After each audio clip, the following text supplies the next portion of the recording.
Subscribe कीजिए हमारे YouTube channel और बेल आइकन को प्रेस कीजिए जिससे आपको हर रोज न्यू वीडियो की नोटिफिकेशन अल्लाह के हबीब अलैहिस्सलातु व तस्लीम फरमाते हैं, नमाज तर्क करने वालों का हाल ये होता है कि अल्लाह उनके रिस्क से बरकत भी उठा लेता है। आज रिस्क की बरकत की शिकायत, रिस्क की तंगी की शिकायत कहां नहीं। लाखों कमाने वाले भी तंगी की शिकायत कर रहे हैं, सैकड़ों कमाने वाले भी तंगी की शिकायत कर रहे हैं, नहीं कमाने वाले भी तंगी की शिकायत कर रहे हैं। क्यों? अल्लाह का डर छूटा, इसलिए रिस्क से बरकत गई। इतना ही नहीं बल्कि अल्लाह के हबीब सल्लल्लाहु अलैहि वसल्लम ने इरशाद फरमाया, जब नमाज तर्क करने वाले मरते हैं तो पहले अल्लाह उनको जलील करता है, फिर उनको मौत अता करता है। ये बड़ी दर्दनाक बात है। लोग नमाज में सुस्ती करने वाले मौत से पहले जलील होते हैं। आज नहीं देखते, मां बूढ़ी है, कोई कहता है बेटे ने घर से बाहर निकाल दिया। उलमा तकरीर कर रहे हैं, अपने माँ बाप को घर से बाहर मत निकालो। लेकिन आपने अपनी जवानी में क्या गुल खिलाए, आपने अल्लाह रसूल को कैसी कैसी अजियतें पहुंचाई। अल्लाह के हबीब ने फरमाया, नमाज में मेरी आंखों की ठंडक है। ऐ बूढ़ी माँ, आज तुझे घर से निकाला गया तो तू चार चार आंसुओं से रो रही है। तेरा बेटा तेरा बागी हो गया तो तू रो रही है, क्यों हुआ बेटा बागी? अल्लाह के हबीब सल्लल्लाहु अलैहि वसल्लम फरमाते हैं, जो शख्स नमाज असर को तर्क कर दे, अल्लाह उसकी औलाद को उसका नाफरमान बना देता है, उसकी औलाद को उसका बागी बना देता है। आप कहां हैं? नमाज से सिर्फ जन्नत नहीं मिलेगी। जो नमाज जन्नत तक ले जा सकती है, वो नमाज दुनिया की आराइश नहीं दिला सकती। लेकिन हमने नमाज की वो कदर नहीं की जो नमाज की कदर करनी चाहिए थी, जो नमाज को अहमियत देना चाहिए था, हमने नमाज को अहमियत नहीं दी। औलाद बागी क्यों हुई, औलाद नाफरमान क्यों हुई? नमाज के तर्क की बुनियाद पर। और ये कोई कहानी किस्सा नहीं है, मेरे सरकार की हदीस से सही है। तो नमाज छोड़ने वाले जलील होते हैं मरने से पहले। औलाद घर से बाहर निकाले, मोहल्ले वालों में कोई न पूछे, इंसान खाने को मोहताज हो जाए, रोटी के टुकड़े को मोहताज हो जाए।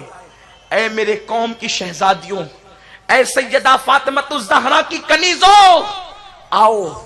अगर तुम्हें अपने बुढ़ापे को सुकून और इत्मीनान बख्श देखना है, अगर तुम्हें अपनी जिंदगी को खुशगवार गुजारना है, अगर तुम्हें जिल्लत और रुसवाई की मौत से बचना है, तो आज की सुन्नी इज्तिमा में सच्ची तौबा करो। उठने से पहले पहले अहद करो, जिंदगी में अब सारे काम छूट जाए परवाह नहीं, लेकिन इंशाअल्लाह कभी नमाज तर्क नहीं करेंगे, कभी नमाज नहीं छूटेगी। नमाज का वक्त आएगा तो मुसल्ला बिछा करके पहले नमाज अदा करेंगे, वलीमे की दावत बाद में, पहले नमाज, बाप की मैयत बाद में, पहले नमाज, भाई की बारात बाद में, पहले नमाज, बहन की डोली बाद में, पहले नमाज, बच्चे के स्कूल भी बाद में, पहले नमाज। इसलिए कि सारी चीजों के फायदे हमें दुनिया में मिले न मिले, लेकिन नमाज वो है, नमाज पढ़ने वाला वो होता है, नमाजी को अल्लाह उसके मकाम से उठा करके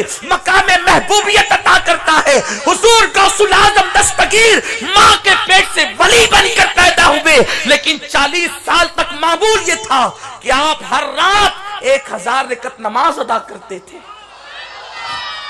1000 रकत नमाज का मामूल था।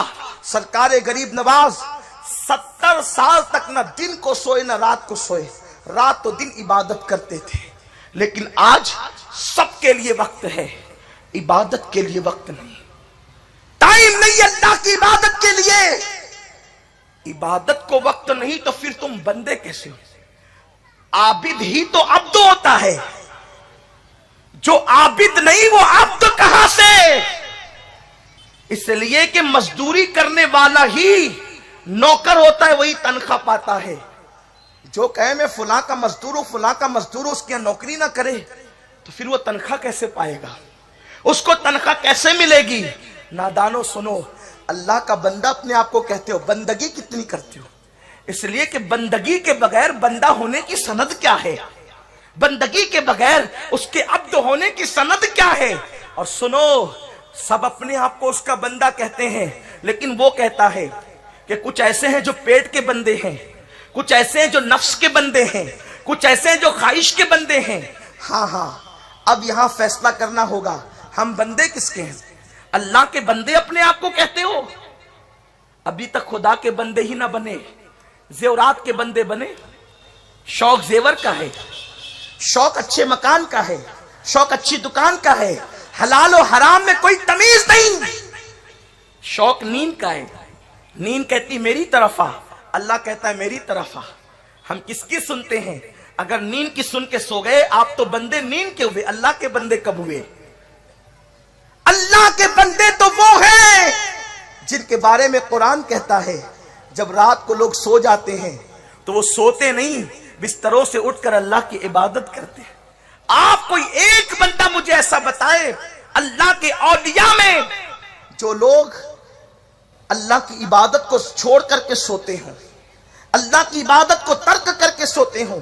لیکن آج ہم کھانے کے پیچھے بھاگ رہے ہیں، غذا کے پیچھے بھاگ رہے ہیں، زیورات کے پیچھے بھاگ رہے ہیں، دولت کے پیچھے بھاگ رہے ہیں، ہر چیز کے پیچھے بھاگ رہے ہیں، اللہ کی عبادت کی طرف آنے کو تیار نہیں۔ اور پھر دعویٰ ہے ہم اللہ کے بندے ہیں، حالانکہ سوچو حضور علیہ الصلوۃ والتسلیم خود امام الانبیاء ہوں لیکن کثرت سے نماز پڑھتے ہیں۔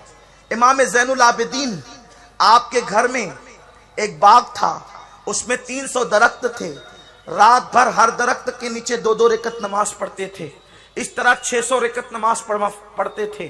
امام جعفر صادق، امام موسیٰ کاظم، جتنے بڑے بڑے بزرگوں کو، خود سیدہ فاطمہ الزہرا پوری رات عبادت میں، خود سیدہ عائشہ اکثر راتیں عبادت میں۔ آج کیا ہو گیا؟ ہر ایک چیز کے لیے وقت ہے، عبادت کے لیے نہیں۔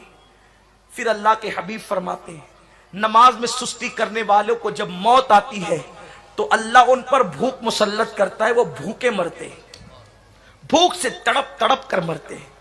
کتنی دردناک موت ہے بے نمازیوں کے لیے۔ اللہ جس کو بھوکا کر دے اس کی بھوک کو کون مٹا سکتا ہے؟